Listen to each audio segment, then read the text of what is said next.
The Joyful Youper presents Blue Collar Camo, a blue collar outdoor podcast focusing on hunting, fishing, and everything outdoors without breaking the bank. Join the discussion, share your thoughts, and thank you for listening to Blue Collar Camo. Thank you so much for watching. Thanks so much for listening. I am your host, Mike, the Joyful Youper. Man, it's good to be back at the podcast station again. Like I said, I am your host. Did you like the Stormy Cromer video? Man, I had so much fun taking a factory tour of that, which is I'm still working on getting that video uploaded to YouTube. It's getting a little bit, working on the audio just a little bit. Was not satisfied with the audio, so I might have to do a voice over. Still working on that, still playing around, but man, it was so much fun talking to Gina and her crew there at Stormy Cromer and Jacquard Fabrics. So thank you again, Gina, if you're listening, or anyone that works there. Thank you again so much for your hospitality. Man, Look, they're having a big sale in 3 days. March 14th, 31.4% off of everything in store and online. So go to stormycromer.com, or even better yet, head up to their Ironwood location. You are not going to get a better deal than this unless you hit their factory second sale, but that's later on this summer.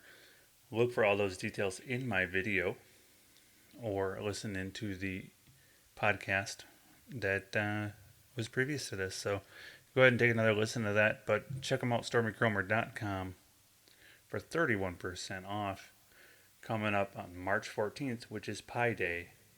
And the reason they do that is it has to do with the circumference of your head, which is how they measure for your hat size. So that's why they do Pi Day. That's why they celebrate Pi Day. So yeah, like I said, it was that buffalo plaid. Have you ever seen that? I mean, I'm sure you know what it is, but have you ever seen that red and black plaid? It's, like I said, the original blue collar camo. It's the original camouflage. Those wool, red and black,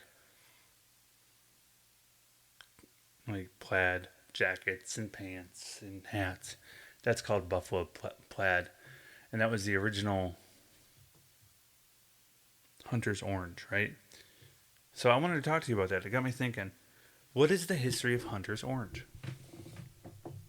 Why do we wear orange? Why do we not yellow or bright green or red, right? I mean, the red and black, that seemed to be working out pretty well, right? So I kind of looked in on this, and I found a very interesting article from onX Maps. Now, if you are unfamiliar with onX, get familiar with them, okay? Because I use onX, and it's fantastic. I love it. I love having the information like that right at my fingertips. I go into my phone, I hit the onX app. Even if I'm out of cell service or I don't know where a road goes, because let's face it, not all the roads up here, especially in the Upper Peninsula, are,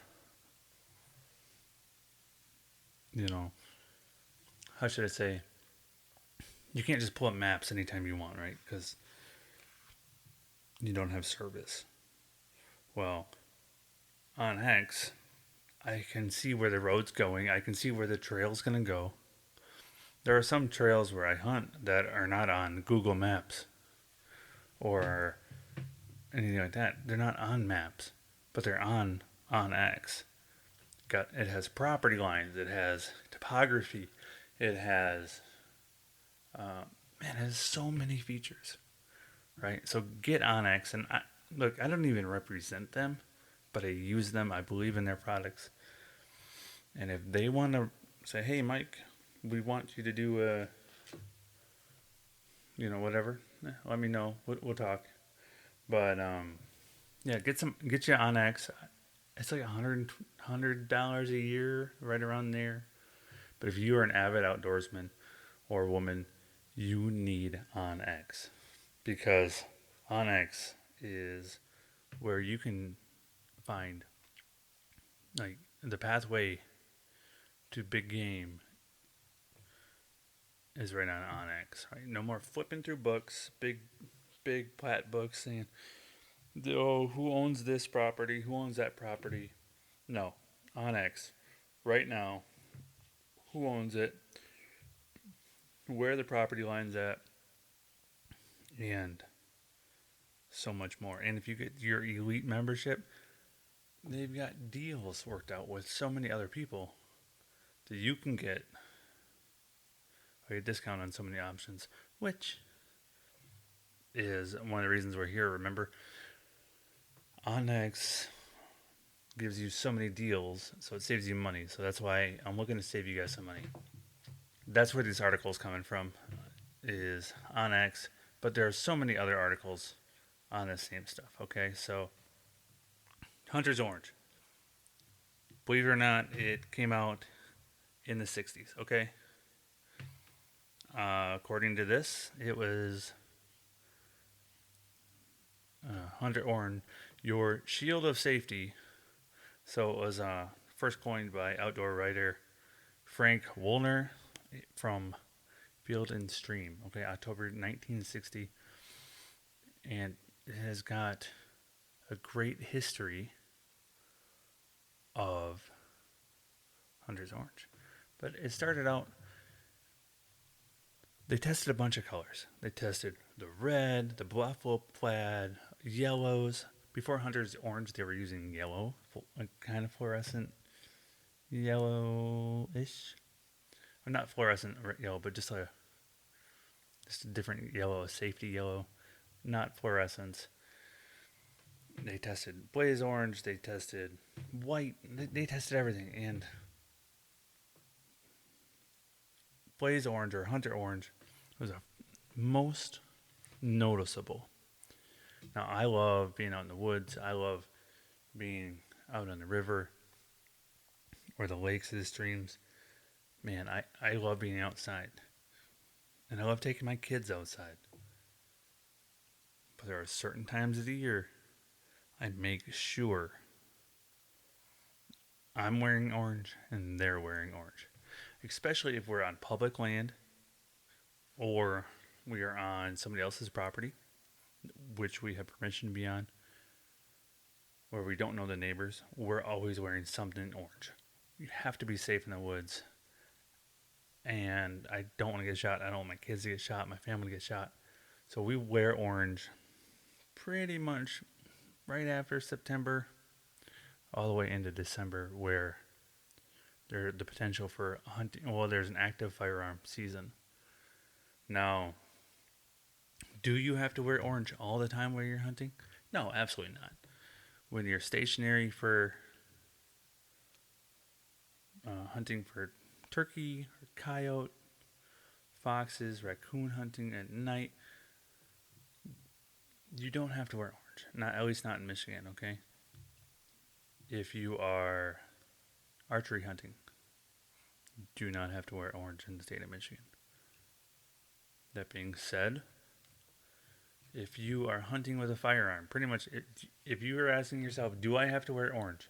Wear orange.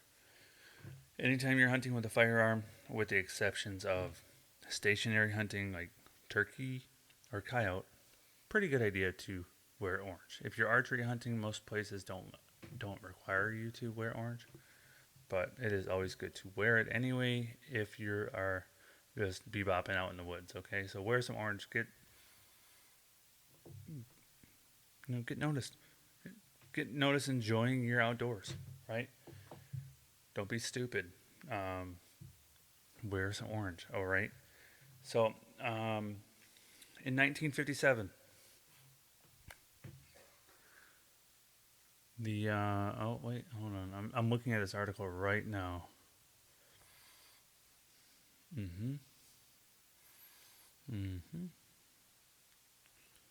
All right, and it was 1959, October 59 through January 60.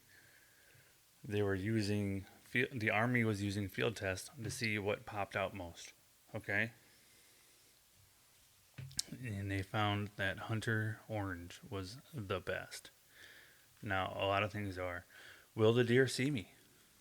Will the game I'm pursuing see me if I'm wearing orange? No, not really. You look muted. You're kind of gray looking.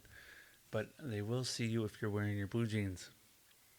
Blue jeans and your buffalo plaid wool coat that was handed down from your great great great grandpa. They might not see the coat, but they're definitely going to see those blue jeans. So, blue jeans out in the field, best way to spook some game other than movement. Obviously, if you move, you're busted anyway. And Hunter's Orange isn't that expensive. You can find a good Hunter Orange relatively cheap, especially, I mean, you can just get those poly vests.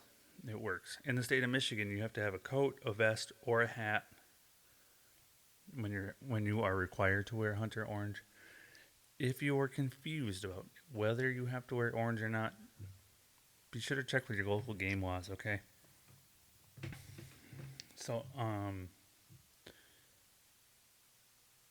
I was looking at some things, right? And you can wear some states like Wisconsin, they have Hunter's Pink, and it was very controversial about whether pink would encourage women to be out hunting, and a lot of people said, well, that's just stupid and dumb, and stuck with the orange anyway. So go get you some Hunter's Orange. If you want a Hunter Orange hat with a logo, with one of my logos on there, let me know. We do those, but man, wear some orange.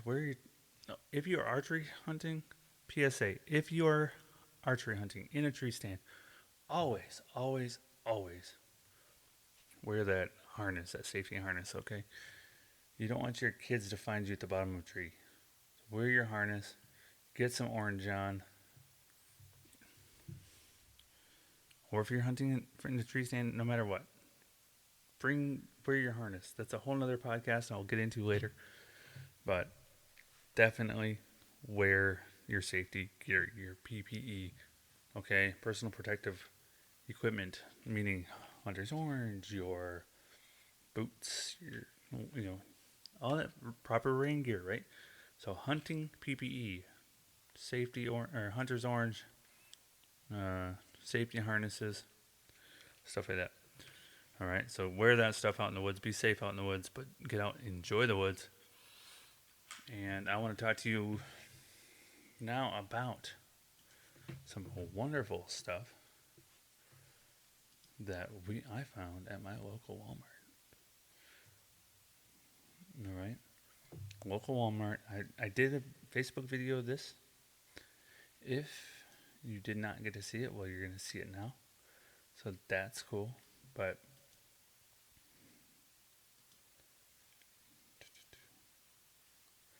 all right, so I got some really, really tiny, tiny jigs. Okay, these are ice fishing jigs. I got these for $1 for this 2-pack here. Okay, they're tungsten, super sharp, size 2, UV, really bright jigs here. I got some spinners. I like these little spinner clips that you can just kind of add your own jig, and or hook with a. I like putting these with the little gummy, the worms, because it just adds to it, right? It adds to that. I throw a jig on there or a leader, and it creates that noise through the water as it's going through. A lot of hits on these. I've had really good luck with bass and pike. Really like these around here. Some hot flash spinner rigs. These are really good for walleye again. And these are like $1. Dude, I found all this stuff for $1. What I like are these little sponge bobbers. I got these for $2. This is like a 6-pack of those little sponge bobbers. Throw it in there. These are great if you just want to, if you're fishing in the river or something, and you get a river set up, and you go, man, you gotta move a spot, or you got a really slow little spot in the river, or just a really calm day. You don't want to throw a lot of, big bobber on there. Throw that on there, slip it on there, man. Just a little indicator. Of course, they're great for ice fishing too, but it's not gonna spook the fish when they kind of try to grab it. All right, so get you some of those if they are still available. I mean, you can buy all the stuff on Amazon too, but I found it at Walmart for like $1. And then I also found some of this micro ice line trilene, a little monofilament, right? 8-pound test. We've got are these all 8-pound? Yeah, these are all 8-pound tests. Micro line from Trilene, right? Man, this is great. And it's such a little box. You're like, oh, there's not enough line. And these are great for little micro poles or kids poles, right? That you really just want to, if you got to do a quick line change, these little boxes are perfect for that. I mean, it's got 110 yards on there, so it's got plenty of line that you can just spool up real quick, throw out there. Or if you are doing some crafts with the kids, get you some of this fishing line. Like I said, I got these for $2. Normal price was like, I think it was like $8 or something like that. Something crazy. I love buying fishing line on clearance because you never know when you're going to use it, or if you're going to use it for, bird feeders or whatever. You just might need a little piece of string for. Also, I've got this essential pan fishing kit. That's right. I got this for like $2 or $3. A few jigs in there, a depth finder, a couple of little bobbers. Aren't they so cute? Little itty bitty bobbers and a sponge bobber too. Now I bought that for $2. Depth finder, obviously you can use that throughout the entire season, not just ice fishing, but yeah, I use it all the time. Got some ice cleats for $5. Man, that's good stuff. Good stuff. We got some great guests coming on the podcast very soon. We've got a DNR officer gonna come talk. We're gonna talk about some spring turkey. We'll bring Helga along, of course. See what she has to say. We've got the local. You know what? I'm gonna let him be a surprise. We got a local business owner here, gonna be talking about some fishing. I'm gonna show him some of this clearance fishing gear, and he's gonna tell me what you think. Season's coming up, okay? Season's coming up. Today, March 11th, if you applied for spring turkey, which Helga and I did. For those of you that are listening and not watching, Helga is my turkey decoy. So, her name is Helga. She is, in fact, a shelf right now. But she is at my desk, still in the box, holding a rifle scope, which I bought or used off of Facebook Marketplace. So, that was great. I have not set that up yet, but we'll be doing that. So, Helga and I will be turkey hunting. But if you applied for spring turkey hunting to get that early start beyond everybody else out in the woods, the results are in. Your application status is available. Right, and just go ahead and check your DNR, my DNR web. You can check the website, your e-license, or I checked my app on my phone, right? DNR app on my phone, and guess what? I was successful. So I will be hitting the woods earlier than those that are not. But if you didn't succeed in getting your turkey license, there are going to be the Hunt 0234 which is just an over-the-counter, but it's later, okay? Much later of a season. You get to start earlier. I think you get to start 2 weeks earlier if you're successful in the draw. So that gives you 2 weeks hunting time before everybody else is out in the woods. So look forward to that. Thank you for joining me on Blue Collar Camo. As always, be blessed. Blue Collar Camo wants to thank you for listening to this week's episode. Hit that like button, hit subscribe, leave us a review, and tune in next week for more.